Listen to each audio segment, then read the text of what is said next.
Fellas, I made a video the other day going on how Jon Jones has ruined the heavyweight division, but I don't really feel like I've voiced my opinions on how bad this division is. Heavyweight is in an absolute state right now. I mean, to compare it to the other divisions, lightweight has 82 signed fighters, welterweight has 67, heavyweight has 29 fighters in the UFC. It's one of the more, it is by far the most shallow division in the UFC. And you look at the talent outside the rankings, and it really just shows how bad this division is. I mean, you've got Lucas Brzezinski, who couldn't even win in the contender series, loses his first 3 fights in the UFC, gets a decision win over Valter Walker, then gets finished in his next 2 fights. This guy's 1-5 in the UFC, and he's still in the UFC, showing you how bad this division is and how talent hungry they are. You've got Chris Barnett as well. You know what? I can kind of respect Chris Barnett. He's one of the few personalities and characters we've got in the heavyweight division, but when it's getting to the point where you jump and injure yourself, and he's massively undersized, the guy's like 5'4", pushing 300 pounds in the heavyweight division, you know he's a bit of a problem. You've also got Sean Sharif, who's 4-1. This guy has the same amount as professional wins as Joaquin Buckley did in just 2024. He debuted against Junior Tafa, got pieced up and gassed out after 30 seconds against Junior Tafa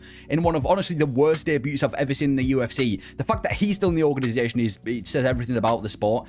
You've got Austin Lane, who's a former NFL player, showing how easy it is to get in the UFC. He ended up getting knocked out on the contender series by another NFL player in Greg Hardy, and right now he's 1-3 in the UFC, and he's been KO'd in all 3 of his losses as well, which isn't a good look for the UFC. You've then got the Tafa brothers. The Tafa brothers have a record of 6-8. If you take away Parker Porter, they've got a record of 4-8.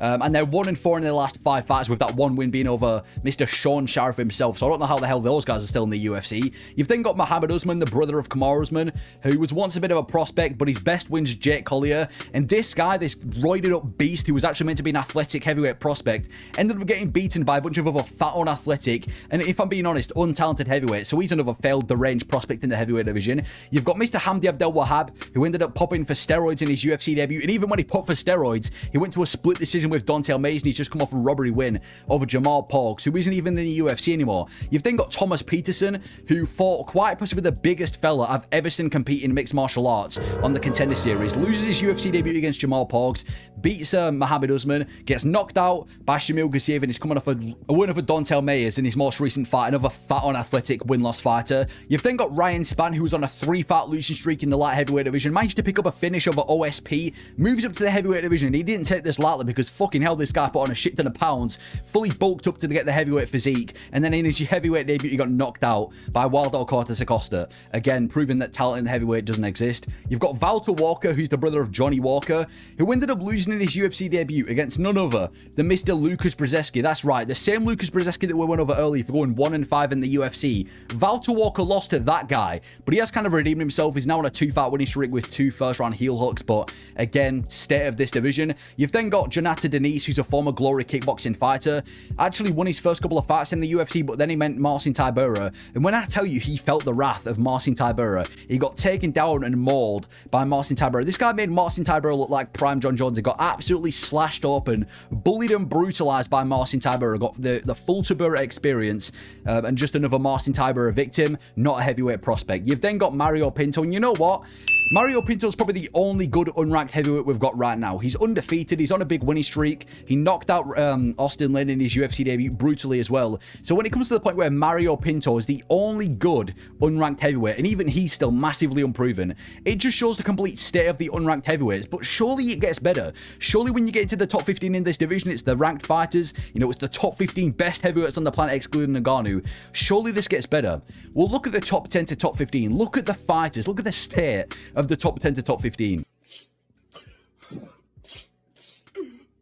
I mean, you've got Tai Tuivasa. In his last 5 fights, he's been finished by Cyril Gane, finished by Sergey Pavlovich, finished by Alexander Volkov, finished by Marcin Tybura, and lost a decision to Rozenstruik. 5-fight losing streak with 4 finishes, and he's still considered a top 10 best heavyweight in the world. That shows you how bad MMA is when it comes to heavyweights. Look at the size of him now, by the way.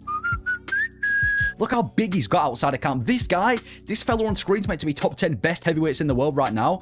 And he actually used to be, like, if you look back at him in 2022, he was always fat. But you compare him to now, I think it's safe to say that this guy's going to be out of competition for at least like 8 months.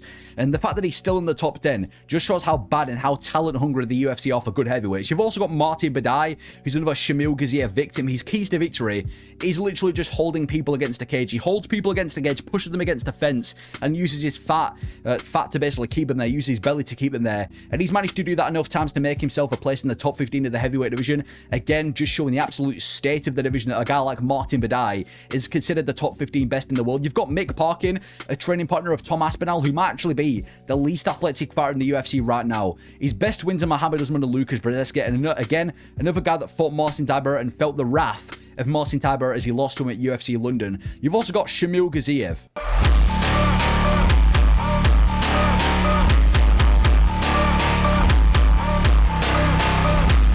And then you've got Wilder Cortez Acosta. This guy ended up mocking Andrei Arlovski in one of his biggest UFC wins, which is embarrassing, which instantly made him public enemy #1. And then he ends up facing Rebellis Despain, who at the time was the only good heavyweight prospect we had. He was the hope of the heavyweight division. And what does Acosta do? He goes out there and beats Rebellis Despain, casually shutting down the biggest heavyweight prospect. And then he knocks out Ryan Spann in his next fight. So does that mean that maybe, you know, Wilder Cortez Acosta's #1 heavyweight prospect? No, it doesn't, because he's also lost to Marcos Rogério de Lima earlier on in his UFC career. And then you've got Talisha Teixeira, who is undefeated. He's finished every single one of his wins. He finished Justin Tafa early this year, so maybe he has potential in the heavyweight division, but again, he's massively untested. He's got one win in his UFC career, and he's already in the top 15, which shows you the state of this division.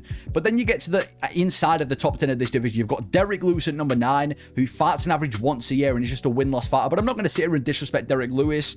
He's definitely one of the better personalities we've got in the UFC, one of the better characters. And you know what you're going to get with Derek Lewis? He's either going to get finished, or he's going to do the knocking out. He's going to put someone to sleep, take his pants off, and give you one of the best octagon interviews you're going to hear. So I kind of respect Derek Lewis for that. You've then got Marcin Tybura, who he's overtaken Neil Magny for being the #1 gatekeeper in the UFC. He's got a good list of victims, a list of upcoming heavyweights that he's shut down a few times, but he's also a victim himself, so he's just a win-loss fighter, inconsistent fighter, gatekeeper in the top 10. And then Sergey Spivak. He's pretty much the same thing. He's literally just Marcin Tybura, a clone of Marcin Tybura with better grappling and less heart. Another win-loss fighter, gatekeeper in the top 10. And then after that, you've got the top 6 of the division, which I would consider the kind of elite set of heavyweights in the UFC, the creme de la creme. You've got Jailton Almeida, who was on a big winning streak with a bunch of finishes, loses to Curtis Blades, but then after that finishes Romanov and finishes Sergey Spivak. To be fair to Jailton Almeida, he finishes fights. He's the second biggest threat to Aspinall outside of John Jones, and he's a beast. So you know what? I'm going to respect Jailton Almeida. He is one of the better heavyweights we've got right now, and I hope for that reason he stays in this division. You've then got Sergey Pavlovich, who was kind of just aura farming, finishing everybody in the first round, was meant to be the next big thing, the white Francis Ngannou people are calling him. And then he gets knocked out by Tom Aspinall, and then he gets pieced up by Volkov and pushes him after the fight, and then he gets a massively boring, uneventful win of a Rosa strike, and he's completely lost all of his aura, and he's kind of just in the heavyweight division has been just another guy now, when he was once one of the biggest, scariest fighters in the UFC. You've then got Curtis Blades, who again is just a victim. He's been a victim of Derek Lewis, a victim of Tom Aspinall, a victim of Sergey Pavlovich, a victim of Francis Ngannou, but he's just a top 5 gatekeeper. He's in the top 5 in 2025, he was in the top 5 in 2024, in 2023, in 2022, in 2021, in 2020, in 2019. He is genuinely just a permanent contender. Enough to stay in the top 5, not good enough to ever become a champion or enter title contention. So he's just a top 5 gatekeeper at this point.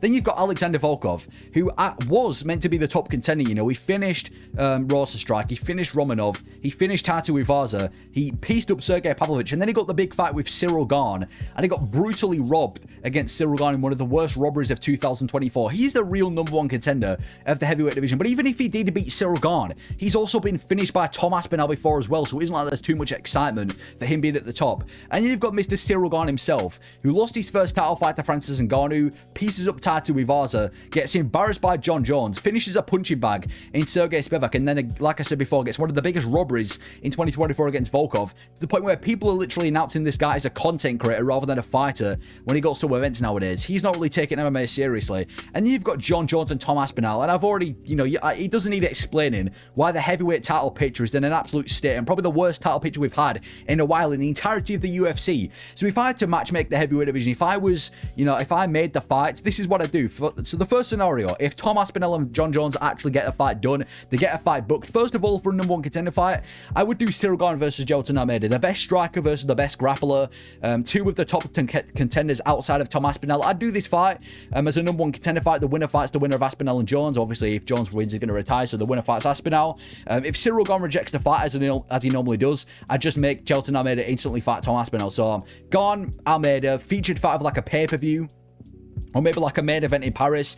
I'd do that as a #1 contender fight. I'd also do Volkov versus the winner of Curtis Blades and Kuniev. Blades is going to destroy Kuniev, send him back to the regional scene, and maybe then you can run it back with Blades and Volkov. They fought before like 5 years ago. Run it back, because Volkov was in this weird position where he did lose to Cyril Gane, but he's still a top contender, and he should rightfully be a top contender. So if he can go out there and beat a guy that he's lost to before in Curtis Blades, he's back in title picture. And then I'd do Pavlovich versus Tybura. Pavlovich lost to Aspinall, lost to Volkov, picks up an uneventful win of a Rosa strike. So I'd put him against Marcin Tybura, who's on a 2-fight winning streak, and you know he's been doing his thing. So I'd give Tybura a step up against Pavlovich. I think it's fair. And then I'd do Gaziev versus Spivak. Spivak's just been finished by Almeida. Gaziev's in the top 15. Gaziev versus Sergey Spivak. I'd do that fight as well. And then the second scenario, if John Jones leaves the UFC, ducks Tom Aspinall, and gets stripped from the belt or vacates it, honestly, I'd do Tom Aspinall versus Gelton Almeida. Everybody keeps saying, oh, let's do Aspinall versus Gane. Why? Gane would first of all get taken down and submitted by Tom Aspinall. He's 0-2 in title fights. He rejects literally everybody, and he's just ducked, or not ducked, but and he's just robbed Alexander Volkov. Why is Gane the first option? Give it to Gelton Almeida. He's only got 1 loss against Curtis Blades. Apart from that, he's been finishing everybody. Like I said before, I think he's the second biggest threat in the UFC to Tom Aspinall outside of Jones. So I'd do Aspinall versus Almeida. If we're trying to do the best versus the best, let's do it. And in the meantime, do a main event in Paris. Do Cyril Gane versus Sergey Pavlovich, which at the time, or at one time, and kind of still is, one of the more intriguing fights in the division. A power puncher with a bit of wrestling versus the more technical striker in the division. Gane, Pavlovich, great main event. I'd do that for a #1 contender fight. And then like before, I'd do Volkov versus the winner of Blades and Kuniev for the reasons that I explained before. But the heavyweight division, it's in an absolute state. It's by far the worst division in the UFC, by far the most corrupt division in the UFC, and I think this video kind of highlights just how bad the heavyweight division is. Let me know if you agree, and if you're kind of on board with heavyweight sucking. But yeah, that's my thoughts on heavyweight. Thank you for watching.